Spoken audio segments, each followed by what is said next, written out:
Dude, did you hear that? What was that? That's just the campus spirit. The grand views. The Grand Views? Yeah, I'm surprised you haven't heard about it. It's the award-winning newspaper on campus. It's been going around since 1949 and coming out every Friday. Is that why you hear about it everywhere? Yes, it's even on Facebook and Twitter, and has its own website, thegrandviews.com. This is not the end, this is not the beginning. Yo, so what you waiting for? Linkin Park, the Hunting Party Tour. Show us all again. With special guests, Rise Again. At Wells Fargo Arena, February 6th. Tickets available at the Iowa Event Center ticket office or on Ticketmaster.com. We can't wait to burn it to the At Wells Fargo Arena, February 6th. Bring the action. 88.1. May I have your attention, please? The only shuffle station in town. possibly rewind and come again. 88.1. The only shuttle station in town. And the bass keeps running. Yo, listen up. 88. You're listening to KDPS 88.1 FM with me, Allie. And with me, Lamar. We got 2 hours of awesome, amazing, spectacular music. And weird stories coming up. That too. Yeah, that's my favorite part. I like the music. I like the weird stories. That's why we are such a good team, and you should listen to us. But, you know, I choose the music. No. So you like my music, no, right? I choose the music, Lamar. No. I'm by the computer, yeah. Yeah, but whatever. You're listening to KDPS. You're listening to KDPS 88.1 FM with me, Allie. And with me, Lamar. So, Allie, have you ever heard about people suing for stupid reasons? Of course, who hasn't?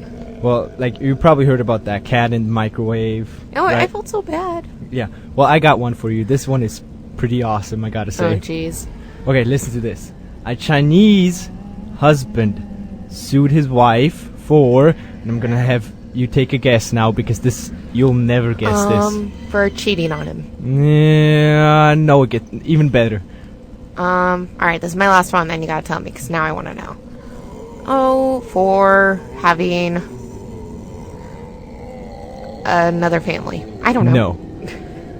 He sued her for being ugly and won $120,000. Wait a minute. Why would you... Okay, I'm confused. Explain to me. I don't understand. Okay. Well, she is beautiful. He said that. She's really beautiful. Okay. But then they had a kid, and the kid was really ugly.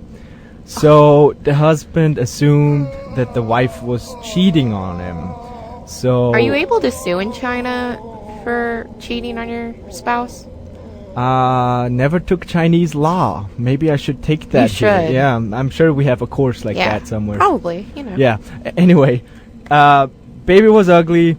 He thought she was cheating on him, but turns out she had plastic surgery before they met. Okay, but I mean, if she had the money to do it and, you know, she was that insecure about herself, I mean, good for her. So he sued her and won.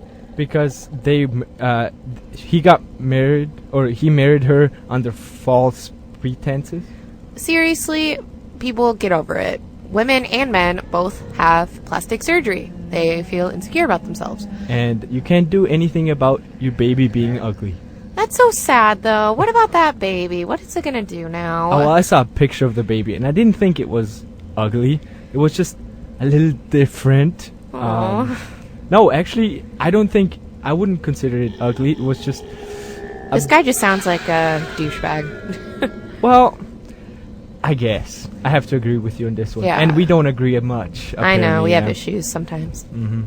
You hit hard. I do not. No, when she gets angry, she's crazy. Oh, shush. You're listening to KDPS 88.1. You're listening to KDPS 88.1 FM with me, Allie. And with me, Lamar. And I got another interesting story for you guys out there. 2 robbers got caught because they got lost. How is that? Okay, but how is that weird? How is that weird? It's because they got lost in the neighborhood and basically drove in a circle, so they ended up at the house that they robbed. And of course, the cops were there.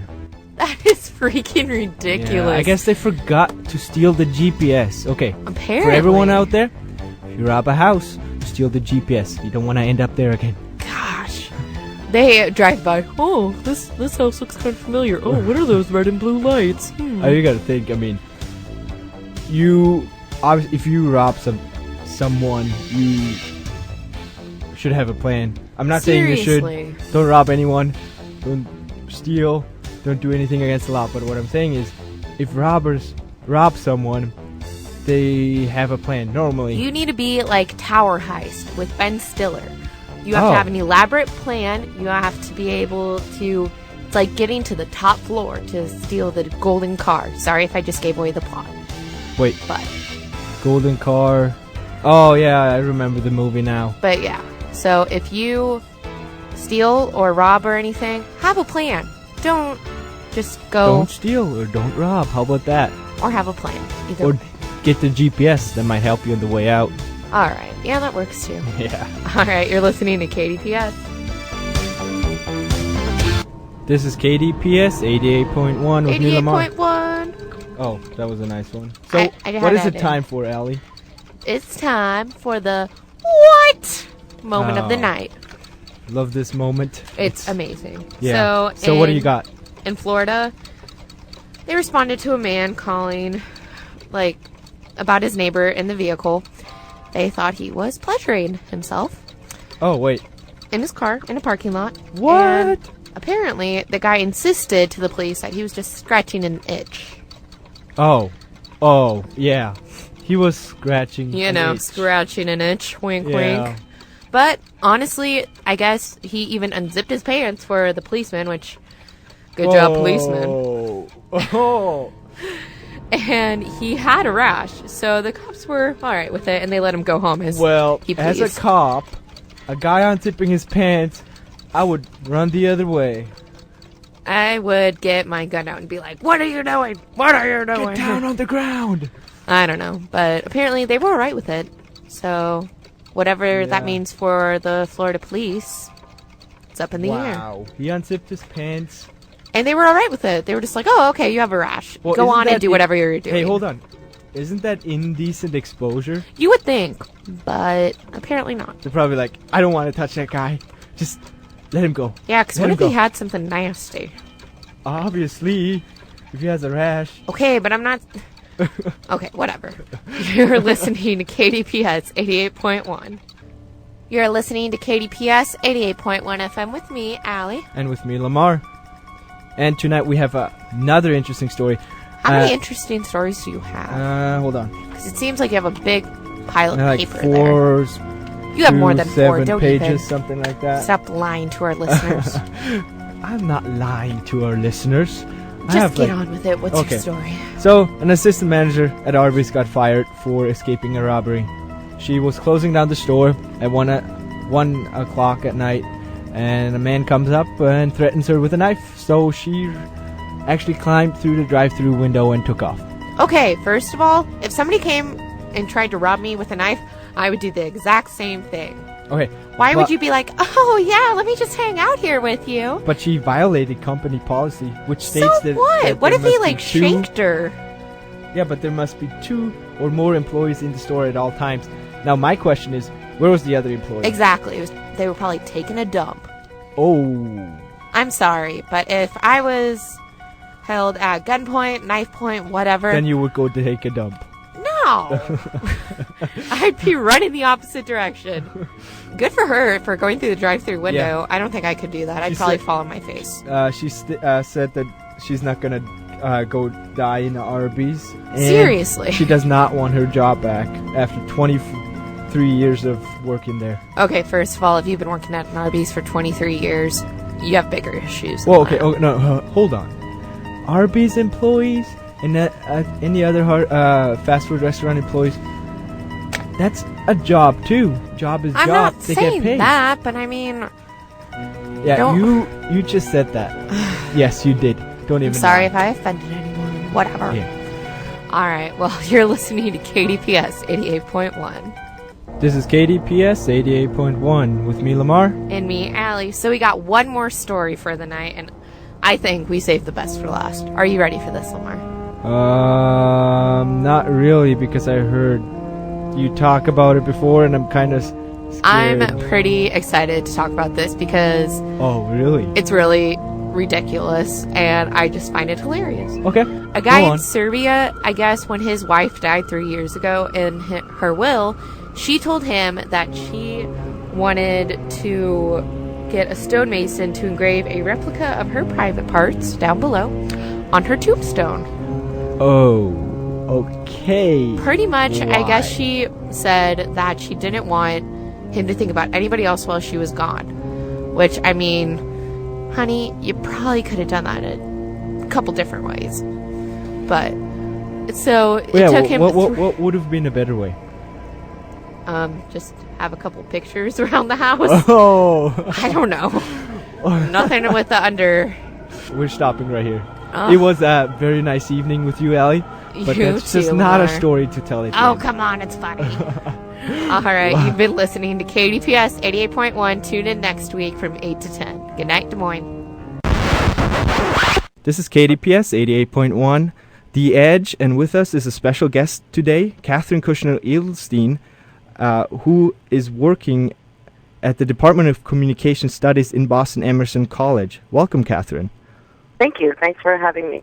I just want to mention she wrote a book, and it's an international guide for international students, and it's a great read.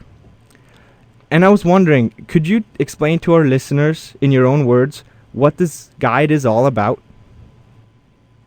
Sure. This is a 74-page book that basically has 4 chapters. It's not meant to be a textbook. There are many ELL and ESL textbooks out there, but this is a functional guide that helps students who are already advanced English speakers navigate their way through cultural language here in the United States. So there are 4 chapters. One's on verbal skills, one's on nonverbal, one is on situational language, sort of like if you're at a supermarket or you're at a restaurant or somebody invites you over for dinner or appetizers, what to do. And then the last chapter is really stories, anecdotes from 50 students who've already been to the United States from different countries and what their thoughts were before and once they got here, how they felt about that.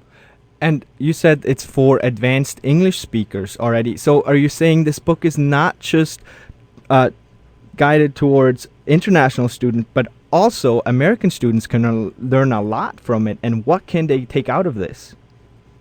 Yeah, interesting, because I do teach as a professor at Emerson, and I teach intercultural communications. And it's true that most people here in the U.S. who are native speakers of English don't realize a lot of the rules that we have here, because just like any culture, when you grow up in a culture, you're not really aware of what you're learning. You sort of just do as you're taught. So breaking it down for even people here in the United States is helpful for them to recognize what we do and why we do it, and maybe how other people coming from another country might view it. I was going to ask you about this international communication class you're teaching. So to teach this class, how many times have you actually been abroad? I have been abroad many times, but most recently, about a month ago, I returned from 2 weeks in Thailand. And it was an incredible experience. And I think it's really important for people to experience being the other in a place that's not familiar to them, so that you have more empathy and acceptance for people who are going through those same challenges here in the United States. Very good. I was going to ask you about that too. Since 9/11, the view towards foreigners and especially religion has changed drastically. What advice would you give us as a nation? Well, that's a very big question. As a nation, I really think we need to look at individuals as individuals and not stereotype people. Mm-hmm. In my intercultural communication class, that's actually what we're discussing right now, is stereotypes.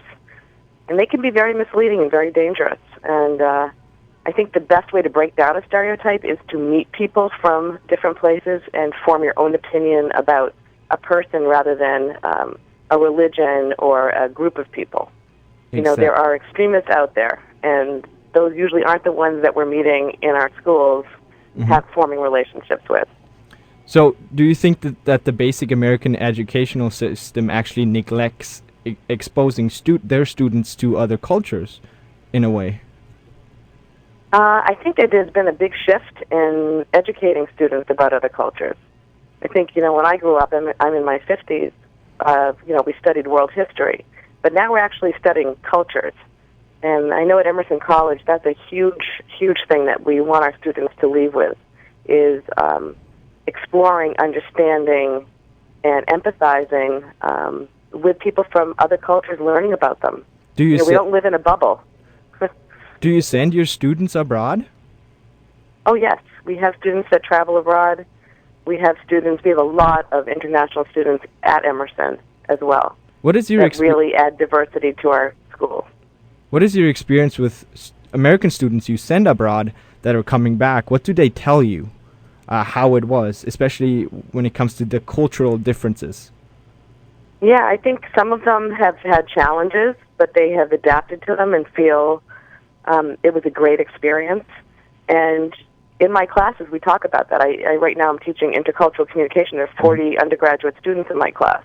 A few of them are international, but most of them are not. Most of them are from the U.S. And the students who've been abroad have so much richness to add to our discussions. I think it's important. It's not something everybody can afford to do. And I actually just wrote a paper that's about to be published, but really I think only 1% of U.S., according to NAFSA, 1% of U.S. students in higher ed actually travel abroad. More people are coming in than we are sending out, and a lot of it, I think, has to do with access to funding. So there's a lot more involved than just the desire to go. Was there someone that influenced you writing this book, or is there someone who inspired you to write this book? Yeah, there are actually a few people that inspired me. I would say my students foremost. I have formed incredible relationships with students, and they remain long after they've left Emerson College. And I treasure that.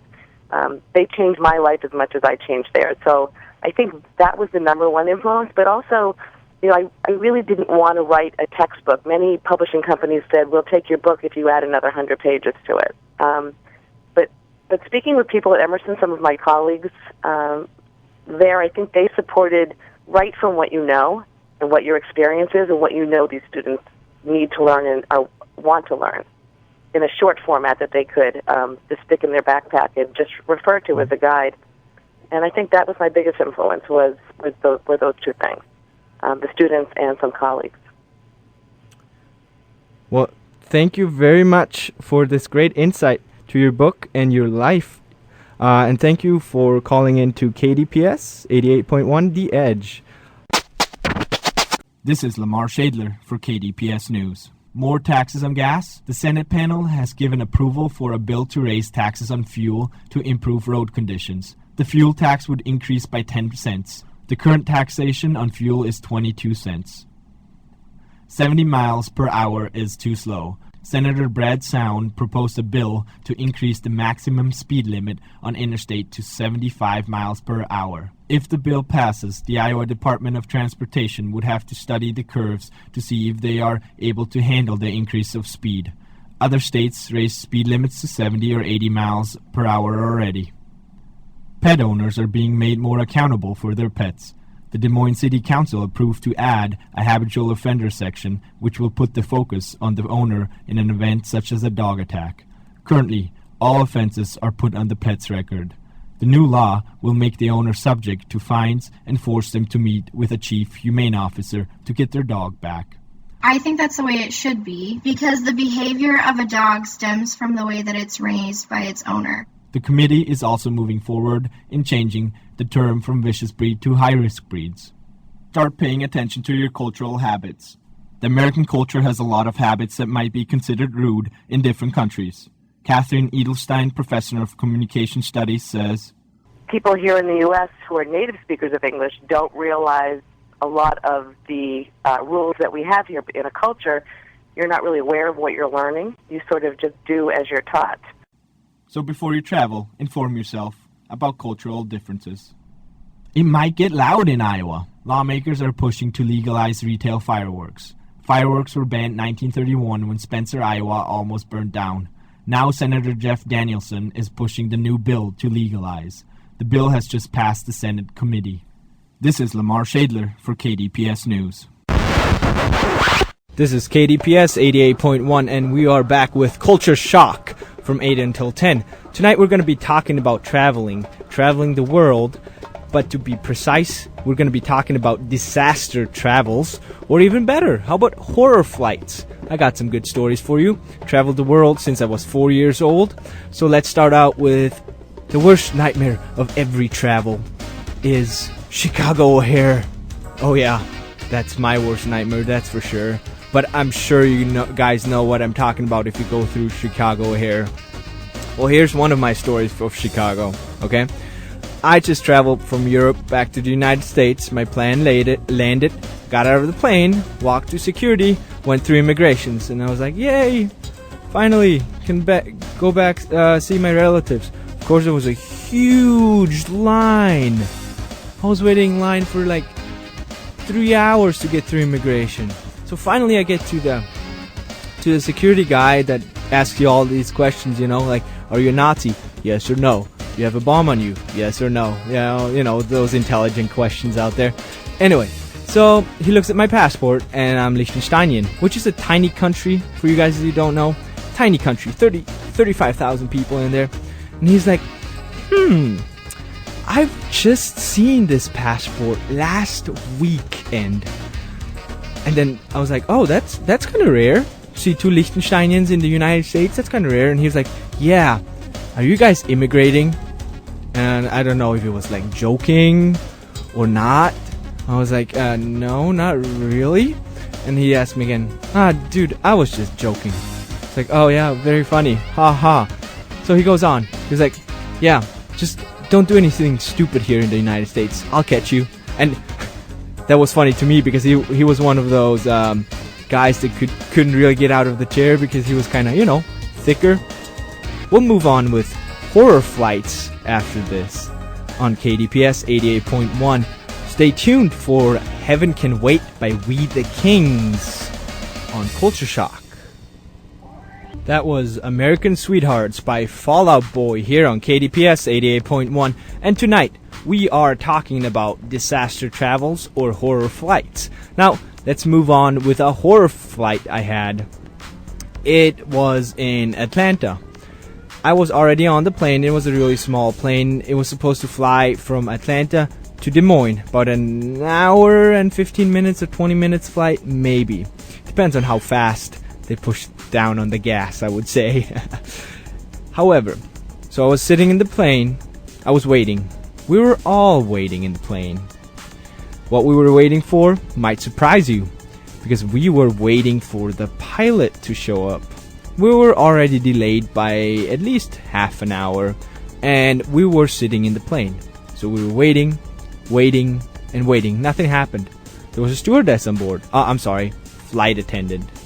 They're not called stewardess anymore. So they're called flight attendant, guys. So don't call them stewardess. Well, we were waiting on the pilot. Nothing happened.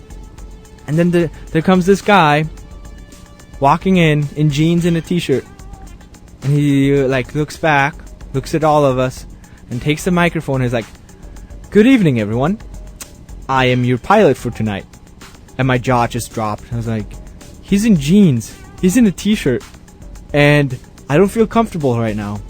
He was like, yeah, the reason why I'm not really dressed to be a pilot right now is because I just got a call 20 minutes ago saying the pilot that was supposed to fly this plane didn't make it to Atlanta. I have no idea what that means. Hope he's safe. Hope he's still alive. So I am going to take over. This is what he said. He was in a shirt and jeans. And that was kind of freaking me out right there. But then, here comes the highlight. He was like, well, tonight we're going to be flying to... And then he stopped. Quiet. Pause. Nothing. I looked at him and I could not believe that he didn't even know where we were going. Well, he turned around and the stewardess handed him this napkin, and I swear she wrote Des Moines on it, and he read it. He was like, well, we're flying to Des Moines. He turned around and I hear him whisper this to the stewardess. He said, where's that? And the girl next to me must have heard it too, because she started hyperventilating. I don't think she was really good with planes, but she did not feel safe. However, he tried to save himself by saying over the microphone that he always wanted to be a comedian, and the pilot job wasn't his first job. And I calmed down a little bit. Now, then this happened. I looked out the window to my left. The sun was going down. I was like, oh, that's a beautiful sunset. Look out to the right, and I see this big dark cloud, and in the middle of the cloud there's lightning all over. I was like, that doesn't look good. And at that exact moment when I thought that, the plane changed directions and went straight for that cloud. And then the pilot was like, oh yeah, well, it looks like we have a thunder cloud in front of us getting through Des Moines. So what we're going to do now is going to fly around it. It's probably a better idea. This is what he said. I was like, yeah, that's probably a better idea. And he's like, well, let me check this with my co-pilot first, because I'm not sure if you have gasoline for that route. I'm like, dude, don't say that over the radio. Yeah, that was one of my worst travels. But there's more, and I will tell you about this more after Shinedown, The Crow and the Butterfly on KDPS. That was Green Day with Do You Know Your Enemy? And I think I know my enemy. Airport security. That seems to be my enemy. And I'll tell you all about this little travel disasters of mine on KDPS 88.1 right now. It was once upon a time, was I think like 2006 maybe, at the Heathrow Airport. If you can remember, 2006 was a really bad year for the Heathrow Airport. There was an attempt to bomb the airport back then, and I traveled about a month or two after that. So of course, security measures were higher than normal. And I was 16. I didn't even have a beard by then. I looked young. Every time someone guessed my age, they guessed around like 12 or 13. So I was looking pretty young. And I had to go through security. Now this is what happened to me.